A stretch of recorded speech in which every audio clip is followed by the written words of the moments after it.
Nick had barely finished closing the blinds in his mother's empty bedroom when he noticed the edge of a worn leather journal sticking out from beneath her nightstand, as if she had pushed it there in a hurry on the very day she collapsed. And the moment he touched it, something in the room shifted, quietly, heavily, like a held-back breath escaping after years of tension. He hadn't slept since the funeral 2 days ago. The scent of her lavender lotion still clung to the pillowcases. The house still felt like it belonged to her, not to him. And grief had left his thoughts blurred, fragile, and almost unusable. But the moment he opened the journal to the first page, his exhaustion disappeared under a wave of confusion and dread.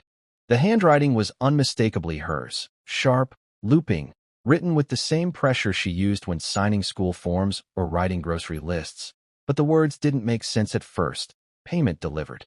He said it wasn't enough. Next month will be worse.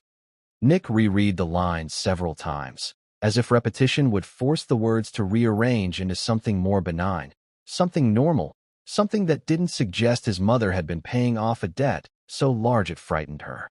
She had never mentioned owing money, not to a bank, not to a friend, not to anyone. She lived quietly, modestly, and carefully, clipping coupons, saving every fuel receipt, never buying anything she didn't need. So what kind of debt required secrecy? And to whom had she been sending these payments? He flipped the page and found a receipt taped to the corner, dated nearly 15 years ago, with a handwritten note beside it. He knows where I am. I shouldn't have come back here. Here? Nick whispered into the room, the floorboards answering with a soft creak. His mother had lived in Willow Ridge, North Carolina, for the past 27 years, long before he was born. She never spoke about the neighboring town of Carver's Hill, just 20 miles away, except with a strange stiffness, a hint of distaste he used to interpret as some old neighborly rivalry. But here, in a journal she never meant for anyone to read, Carver's Hill appeared again and again, each mention heavier, colder, wrapped in fear. Another letter from him.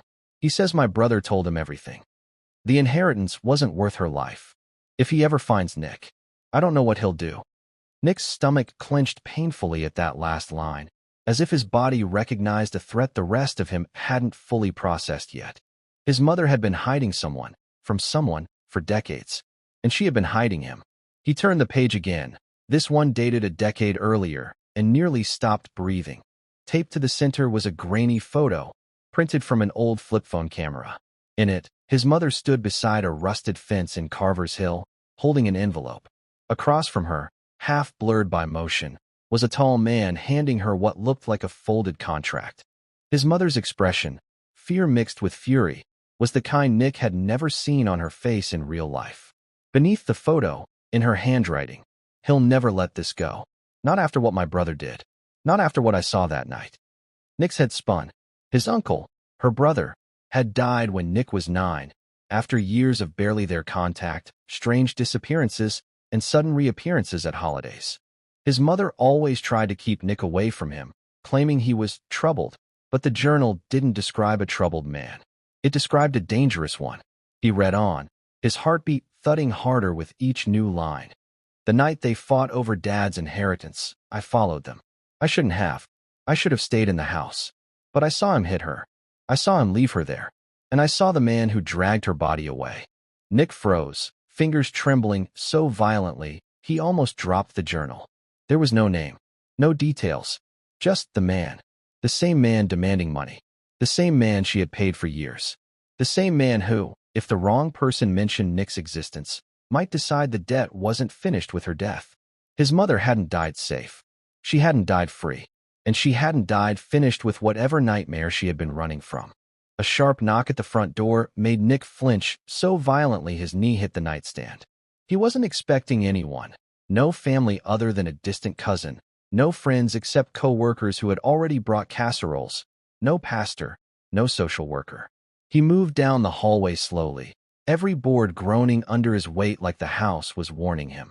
When he reached the door, he hesitated, then peered through the peephole.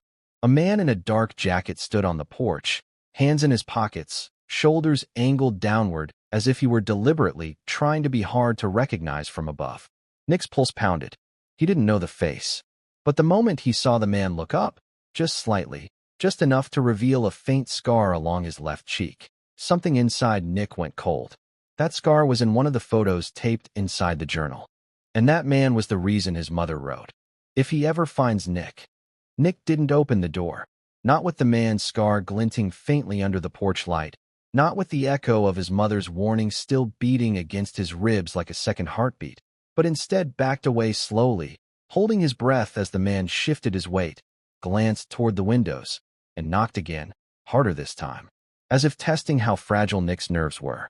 Nick returned to the bedroom, grabbed the journal with shaking hands, and moved silently to the kitchen, where he crouched beneath the window and listened. The man waited another 10 seconds, then descended the porch steps with slow, heavy footfalls, each one deliberate, almost performative, before the crunch of gravel faded into the distance and silence reclaimed the house. But silence no longer felt like safety. Nick's mind raced, flipping through possibilities as quickly as he had turned the journal's pages. The man knew his mother lived here. He likely knew she had died, and if he had tracked her to Willow Ridge, then learning about Nick wouldn't be difficult. He needed answers immediately, answers the journal only hinted at in fragments of dread. He shoved the journal into his backpack, grabbed his keys, and drove to the only person who might know what his mother had been running from. His mother's childhood friend, Marlene, who still lived in Willow Ridge and who, according to the journal's earlier entries, was one of the last people his mother trusted before everything in her life went wrong. Nick's tires hissed over the wet asphalt as he pulled into Marlene's driveway, the porch light flickering on automatically. She answered the door in a robe, her eyes widening at the sight of his pale face and clenched jaw. "Something's wrong," she said before he even spoke. He nodded and pushed inside. At her kitchen table, he laid the journal flat and opened it to the first page with the taped receipt. Marlene stared at it for several long seconds, her expression tightening as if he had placed a live snake between them. "Where did you find this?" she whispered. "Under her nightstand," Nick said. "She was paying someone for years." "Who was he?" Marlene sank into the chair opposite him and exhaled shakily. "Your mother didn't tell me everything," she said. "But she told me enough to know this isn't something you should be touching alone. The man she paid, his name is Russell Dean. He used to live in Carver's Hill. Dangerous. Violent. Your mother's brother. He got mixed up with him." "Mixed up how?" Nick demanded. Marlene hesitated, pressing her palms together as if she could warm them. "Your Uncle Owen was desperate. He thought he deserved all of your grandfather's inheritance. When he didn't get it, he did things. Bad things. He tried to take it by force. Your mother caught him in the act, caught more than that." She opened the journal to the entry describing the night by the fence. "This isn't about money," Marlene said. "It's about a cover-up, and your mother's guilt." Nick pushed the journal toward her. She wrote that she saw the man drag someone's body away. "I know," Marlene whispered, voice trembling. "And that woman was someone your mother loved. Someone she tried to protect." Nick stared at her as the kitchen clock clicked loudly in the silence. "Who?" "Her name was Celia," Marlene said. "Her best friend since childhood. The one your uncle hit during their fight over the inheritance. But he didn't kill her, not directly. She didn't die from the hit. She died because Russell dragged her away instead of getting help." The words hit Nick like a blow, but Marlene wasn't done. "Your mother followed them," she continued. "She saw Russell leave Celia in one of the old mining sheds on the far end of Carver's Hill. By the time help arrived, it was too late." Nick rubbed his forehead, trying to steady the spinning inside his skull. "So she paid him to keep quiet? For her brother's sake?" "For yours," Marlene said. "She believed Russell would come after your family if the truth ever came out. He used that fear to bleed her dry." Nick leaned back, nausea rolling through him. But understanding the motive didn't answer the most pressing question. Why had Russell shown up at his door now? As if reading his thoughts, Marlene whispered, "Nick, Russell isn't the kind of man who stops on his own. If he lost the money your mother used to send, he'll start looking for whoever's next in line." Thunder cracked in the distance, rattling the windows. Nick's phone buzzed on the table. Unknown number. He hesitated, then answered. A deep, gravelly voice filled his ear. "Tell your mother her payment's late." Nick froze. The voice paused, then added, "I guess you'll have to handle it now, won't you?" Before Nick could respond, the line went dead. Marlene's face drained of color. The room felt instantly smaller, the air heavy and sharp. And Nick understood. The man with the scar wasn't gone. He was circling, watching, waiting, and whatever his mother had protected him from was now coming straight at him. Nick sat frozen in Marlene's kitchen, the silent phone still in his hand, the dial tone humming faintly like a warning that wouldn't stop. For a moment, he wasn't sure if the nausea in his chest came from fear or the sudden, crushing realization that his mother had carried this thread alone for decades, shielding him from a danger he hadn't known existed. Marlene reached for his hand, steadying him with a firm grip. "You can't stay here," she said. "If he called your phone, he already knows you're not at home. You need somewhere he won't expect." Nick wanted to argue, but the words wouldn't form. He reached for the journal instead, flipping through the pages with frantic fingers until he found an entry he hadn't noticed before. "There is one person I trust left. If anything happens to me, he will help Nick. He owes Celia that much." Below it was a name he had only heard twice in his life, both times spoken quietly, as if his mother feared summoning something painful. Caleb Hart, a former high school friend of his mother and Celia. The name struck him deeper than he expected, not because he recognized it, but because his mother had circled it in red ink, underlined it twice, and written only one sentence beside it. "If Nick is ever in danger, find him first." Nick showed the page to Marlene, whose eyes widened. "Caleb," she whispered. "He left Carver's Hill years ago, after Celia died. Some say he couldn't stand the sight of the place. Some say Russell threatened him too." "Where is he now?" Nick asked. Marlene hesitated again. "He lives near the old railway station, in a cabin. Keeps to himself. Hard to track down." Nick shoved the journal into his backpack and stood. "Then that's where I'm going." "Not alone," Marlene said firmly. She grabbed her keys. "If your mother trusted him, then maybe he's the only one left who knows what really happened." They drove through the dark, storm-soaked roads, the rain striking the windshield in thick sheets. The rural route leading out toward the railway station was nearly pitch black except for the occasional flash of lightning, revealing endless rows of trees and the rusting silhouettes of freight cars long abandoned. When they finally reached the small cabin, a tilted wooden structure with a single dim light inside, Nick felt his heartbeat hammer against his ribs. Marlene knocked. For a long moment, nothing happened, until the door creaked open just enough to reveal a tall man with gray in his beard and suspicion sharp in his tired eyes. "Marlene," he said slowly, "I figured the day you showed up again would be the day something bad happened." Then his gaze shifted to Nick, and something softened in his expression. "You look like her," he murmured. "Just like your mother when she was your age." Nick swallowed hard. "She said you could help me," he said. Caleb stepped aside, allowing them in. The cabin smelled of cedar and old paper, with stacks of boxes along the walls and a table covered with maps of Carver's Hill and the surrounding forests. "I knew this day was coming," Caleb said as he sank onto a chair. "I just didn't know she'd be gone before it happened." Nick laid the journal on the table and opened it to the entries about Celia. Caleb's jaw tightened. "She never forgave herself," he said quietly. "She shouldn't have. None of this was her fault." Nick leaned forward. "Tell me everything." Caleb rubbed his face with both hands, exhaling hard. "Your Uncle Owen didn't just fight with Celia that night. He stole something from your grandfather, a property deed. Celia found out and tried to stop him. He hit her, yes, but she was still alive when Russell arrived." Nick nodded. "My mother saw him drag her away. And I followed him," Caleb said. "But Russell caught me spying. He threatened to kill me if I ever told anyone what I saw. Celia died because Russell refused to help her. Because he wanted leverage over Owen. Over your mother. Over anyone who owed him." "Why didn't you go to the police?" Nick asked, voice breaking. Caleb gave a humorless smile. "Russell owned half the cops in Carver's Hill back then. Maybe still does." Another flash of lightning illuminated the cabin, and Nick noticed something he hadn't before, a black plastic binder labeled Dean, Russell, Evidence. Caleb followed his gaze, then pulled the binder forward. "I've been gathering information for years," he said, waiting for someone to stand up to him.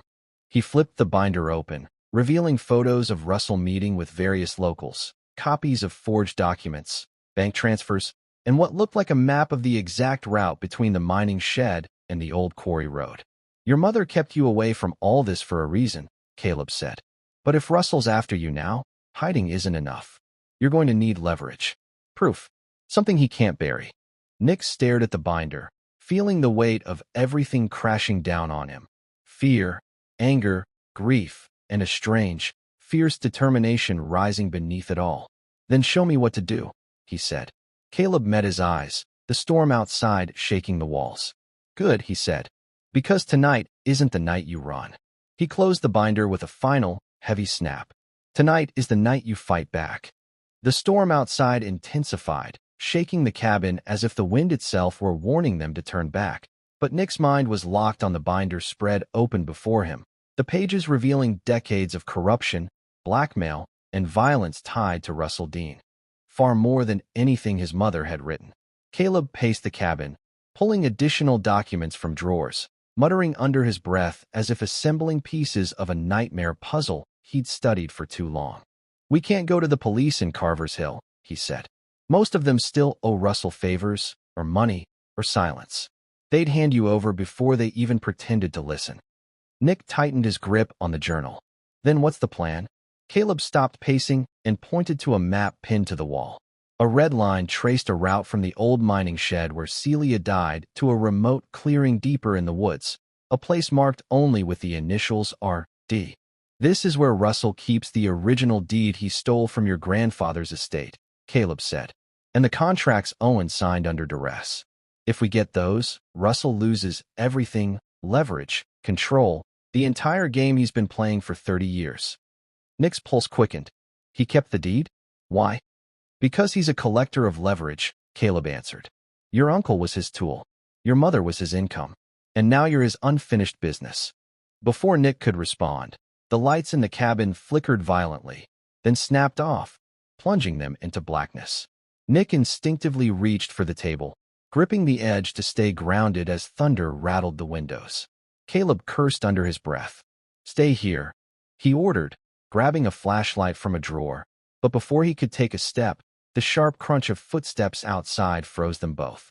Not the slow, heavy stride of someone wandering in a storm.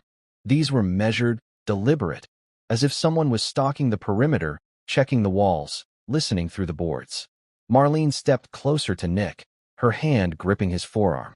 "He found us," she whispered. Caleb motioned for them to stay silent, killing the beam of the flashlight and reaching into a cabinet for a shotgun Nick hadn't noticed before. The cabin, already small, felt suffocating as the footsteps continued, circling, pausing, circling again. Then a voice cut through the rain. "Caleb Hart," Russell crooned, his tone almost cheerful. "You always did have a soft spot for Miller women. Guess it extends to their boys now." Nick's blood ran cold. Caleb motioned for them to move to the back room, where the shadows were deepest. "He's alone," Caleb whispered. "He always approaches alone. He likes the hunt. Likes seeing fear before he tightens the trap." Nick swallowed hard. "So what do we do?" Caleb's jaw clenched. "We stay quiet. We wait for him to make the mistake." But Russell didn't wait. The sound of breaking glass exploded across the cabin as the front window shattered inward, shards spraying across the floor. Caleb shoved Nick and Marlene into the back room, just as the front door slammed open. "You should have stayed gone, Caleb," Russell shouted. "Always sticking your nose in other people's debts." Caleb leaned against the wall, shotgun raised, breathing slow and controlled. Nick could see the resolve in his posture, but also the weight of years spent waiting for this moment. They waited in suffocating silence as Russell's boots thudded across the cabin floor. Papers were kicked aside, furniture overturned. Then they heard the soft flick of a lighter. "If I can't flush you out," Russell said calmly, "I'll just burn you out." Nick's heart ceased. The crackle of flames reached them almost instantly as fire began to crawl across the main room, illuminating the cracks beneath the backroom door with flickering orange light. Caleb swore. "We need to go. Now," he hissed, pushing open the window in the back room. The storm wind blasted in, icy and violent, but there was no time to hesitate. Nick climbed out first, boots sinking into wet earth, the rain instantly plastering his hair to his face. Marlene followed, and Caleb last. The cabin behind them ignited quickly, flames licking through the roof as smoke spiraled into the dark sky. "Run," Caleb said. "He'll hear us if we don't drown it out." Thunder cracked overhead as they sprinted through the woods, branches slapping their faces, mud sucking at their feet. They had barely reached the tree line when a gunshot shattered the night. The bullet embedded in a tree trunk inches from Nick's head. "Keep moving," Caleb shouted, shoving him forward. They ran until their lungs burned, until the storm swallowed all sound behind them except their own ragged breathing. When they finally stopped, soaked and trembling, Nick looked back and saw the glow of the burning cabin through the forest, a beacon Russell would use to track them. "He's not going to stop," Nick gasped. Caleb shook his head. "No, not until he has what he wants." Nick wiped rain from his eyes, breath shaking. "Then we take him down first." Caleb stared at him, surprised, but approving. And in that moment, Nick understood something chilling. This wasn't just his mother's unfinished fight. It had always been his. Nick stood frozen in the dim hallway of the motel, his phone still in his hand, his mother's final recorded words echoing inside him like a slow-spreading poison. And the worst part was that he didn't even realize he was shaking until the screen began trembling between his fingers. He forced himself to breathe, pocketed the phone, and pushed back into the room where Lily was waiting. But the expression on her face shifted from concern to something close to fear the moment she saw him, because something in him must have already changed, a hardening, a kind of grim resolve that wasn't there before.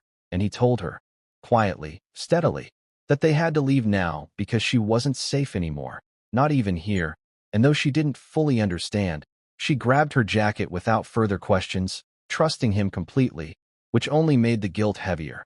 They left by the back staircase, Nick scanning the shadows the whole way down, every instinct screaming that Owen might already know where they were. But the parking lot was still empty, and they hurried to the car, Nick gripping the wheel so tightly his knuckles drained of color as he pulled onto the dark road, heading south with no plan except getting as much distance as possible. Yet even as they drove, he kept hearing his mother's voice. "If you're hearing this, I'm gone." And Owen won't stop. And with every mile, Lily kept watching him with wide, searching eyes until finally she whispered, "Nick, what did she say?" And he didn't want to tell her. He didn't want to drag her into this mess. But lying wouldn't save either of them. So he told her everything. All of it. The debt, the threats, the fact that his uncle had committed a crime that their grandfather had tried to expose, how their mother had been blackmailed into silence for decades, and how that silence had cost her both her life and her future. And by the end of it, Lily had tears gathering in her lashes, her voice cracking as she said, "So he's coming for you now." And Nick nodded, his jaw tightening not from fear, but from something far more dangerous. Anger, the kind of anger that rots slowly over years, and then finally catches fire the moment truth finds oxygen. They stopped only when Nick realized he couldn't think clearly anymore, pulling into a deserted lookout above the highway. The world below, a stretch of roads and headlights and pockets of darkness that looked strangely peaceful from up here. But inside the car it felt like a storm ready to split metal apart. He stepped out, pacing back and forth in the cold air, trying to understand how a single man, his own flesh and blood, had managed to warp their entire family into something unrecognizable. And Lily came out too, wrapping her arms around herself, telling him he wasn't alone, that running wasn't the only choice, that maybe he could go to the police. But Nick shook his head because he had already thought it through. Owen had decades of leverage, connections in the town, people who owed him favors or feared him enough to turn their eyes away. And even worse, he had a story that painted him as a victim of family greed and betrayal. And Nick knew that a man like that would make the world believe whatever he needed them to believe. The wind cut through them, and Nick stared at the distance, his voice low as he admitted that everything his mother had tried to protect him from had finally caught up. But instead of feeling broken, he felt this sudden clarity. Like he had been walking blind for years, and now finally saw the shape of the monster standing in front of him.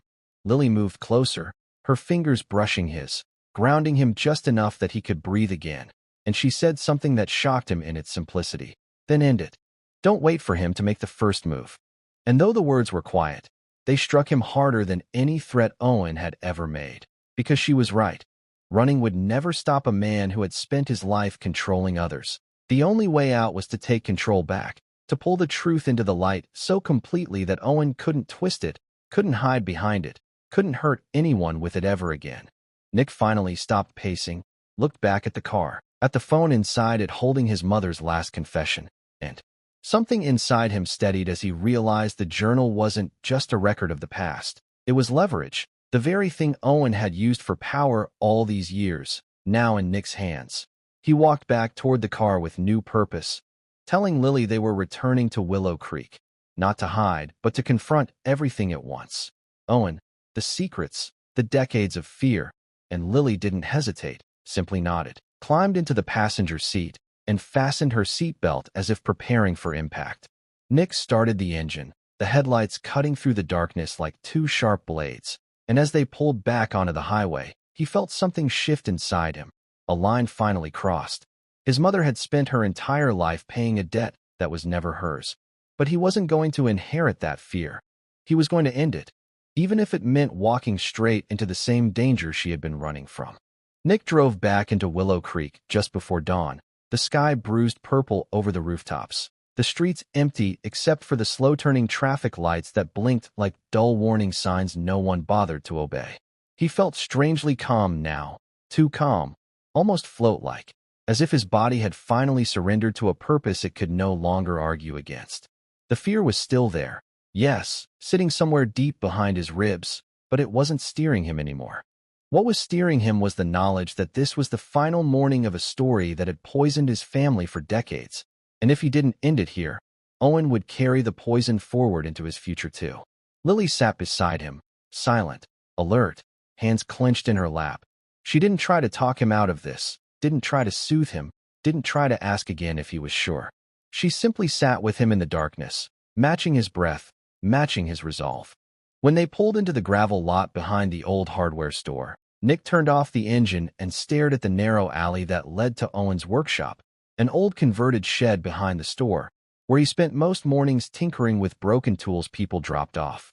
It was ironic, Nick thought, that the man who broke everything in his family pretended to fix things for the town. He stepped out of the car, the morning air biting, the gravel crunching too loudly under his shoes. Lily touched his arm once, not to stop him, but to say I'm here, and stayed by the car as he walked toward the workshop. The light inside was already on. Owen was an early riser, always had been. Nick pushed open the door without knocking. Owen looked up from the workbench, surprise flickering for half a second before settling into a cold, knowing smile. You finally came home, he said, wiping his hands on a rag. I was wondering how long it'd take.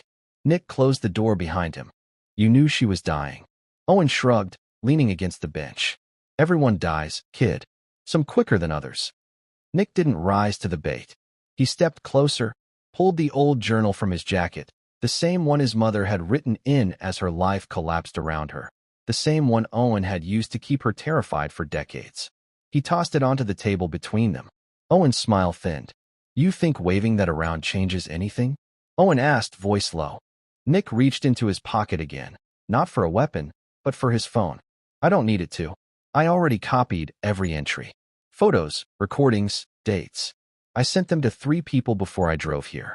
If anything happens to me, or Lily, or anyone connected to Mom, they go to the sheriff and to half the town. You can't bury this anymore.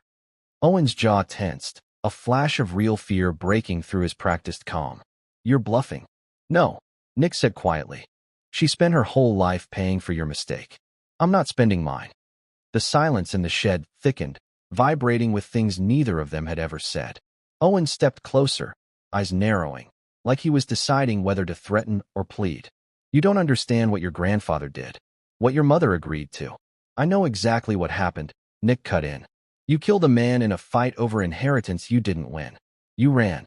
Granddad was going to turn you in. Mom saw you. You blackmailed her to keep quiet. And when you realized she was sick, you used the debt, the lies, everything, to choke the life out of her. And now you want to do the same to me. Owen opened his mouth, but Nick raised a hand, not to strike, but to stop. It's over, Nick said. I'm done running. For the first time since Nick walked in, Owen looked old. Not worn by guilt, because Nick doubted he'd ever felt any, but worn by the slow erosion of a life built on secrets. A man who had spent decades tightening a rope around others only to find it finally coiling around his own throat. Owen exhaled sharply, like an animal cornered but calculating. So what? You want me to confess? I don't care what you do, Nick said. I just need you to understand that you don't own a single piece of my life anymore. He stepped back, leaving the journal on the bench, a dead relic of everything that once controlled him.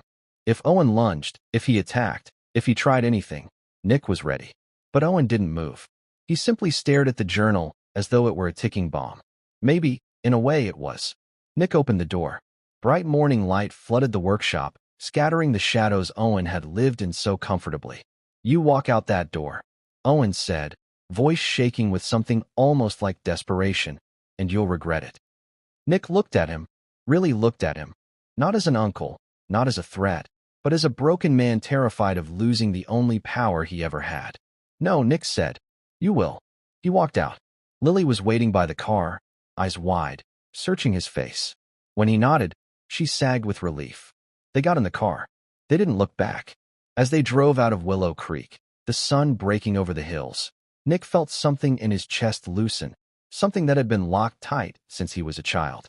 Freedom didn't feel like triumph or victory. It felt quiet, clean, like space he didn't have before. His mother had given up everything to shield him, but he wasn't going to live under the shadow she died under. He was going to build a life untouched by fear, untouched by Owen, untouched by inherited debts that were never his. He reached over and took Lily's hand.